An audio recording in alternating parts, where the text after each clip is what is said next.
গোলাপ ফুল আমার অপছন্দের, কিন্তু তোমার কাছ থেকে যতগুলো গোলাপ ফুল পেয়েছি ওগুলো খুব যত্ন করে রেখে দিয়েছি। অন্য মেয়েরা যখন স্টাইল করে বাইরে বের হয় আমার কেন জানি খুবই রাগ হয়। তার মানে লুকিয়ে লুকিয়ে মেয়েদের স্টাইল দেখা হয়, তাই না? রাগ করছো কেন? সে বাবা ঠিক আছে, কোনো মেয়ের দিকেও আমি তাকাবো না। হাতটা ধরো, তারপর বলো কোনোদিন আমাকে ছেড়ে চলে যাবে? এই যে তোমার হাতটা ধরে আমি কথা দিচ্ছি, আমি তোমাকে কখনোই ছেড়ে চলে যাব না। আচ্ছা চলো আমরা তাহলে।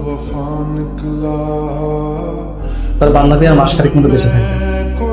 আমি তো মাসখানেক পর মারাই যাব, তাই আমি চাই 1 মাসের মধ্যে মিরাজের সঙ্গে তুই প্রেম করবি, আর আমি ওকে অবহেলা অপমান করে কষ্ট দিই। কি বলিস এগুলো? আমি যদি বেঁচে থাকতে পারতাম তাহলে কোনোদিন মিরাজকে তোকে দিতাম না।